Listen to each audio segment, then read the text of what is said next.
You thought Contra was the only good run-and-gun game on Nintendo? Think again. CrossFire, no relation to the board game, was made and published by unknown company Kyugo. Here's an interesting connection. 2 years before CrossFire, Kyugo made the 2D shooter Airwolf on the Famicom. And you can see that on the covers of both games, the same helicopter resides.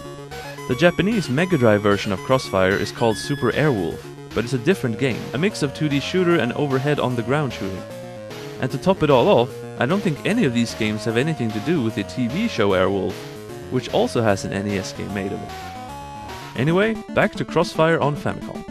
It's a military-style run-and-gun in the vein of Contra, and unlike some other games that attempted this, here you can actually shoot both upward and diagonally, which is very useful. The game's stages takes place in various military theaters, starting with Vietnam. And as the game starts, you'll notice that you don't actually have a weapon. I was confused at first because the guy on the title screen has a weapon. So at first you can punch people to death, and also hold up and B to lob a grenade into the background, which is pretty neat, although it's just a visual trick. It works on enemies plainly above you as well. But you won't be using your fists for long. If you break a box early on, you'll find a machine gun as well as your health bar being extended with one unit, both of which are most welcome.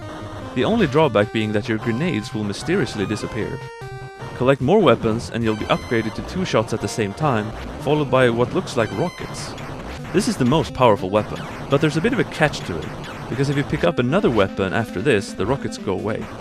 After a helicopter boss that reminds me of the last boss of the Rambo game, and seeing your own helicopter bomb the shit out of Vietnam, it's on to... Prague? What war happened in Prague? Oh well. After blowing up submarines in Prague, it's Vladivo, which I assume means Vladivostok. A nice touch here is that the guy has different, presumably warmer clothes on now, since it's in Russia and all. So, unlike Contra, there are no alien enemies, only cannon fodder humans and their tools like turrets and tanks. These are fairly manageable, but the game also throws you a curveball with seemingly random lightning and barrels raining down on you. These can be shot out of the sky, but it requires quick reactions. You have 3 lives and 3 continues, which is enough if you're a skilled gamer, but if you're not, it can get a bit hard. The checkpoints are also not placed very well and will send you back too far when you die. There are codes for invincibility if you want, as well as a level select. The music of CrossFire is decent, and the graphics are pretty good, I'd say.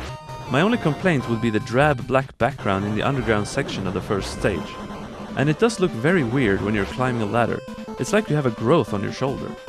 Okay, so maybe this game isn't as good as Contra, but it's not as morale-crushingly difficult either, and it's just good in general. You can count on that. CrossFire!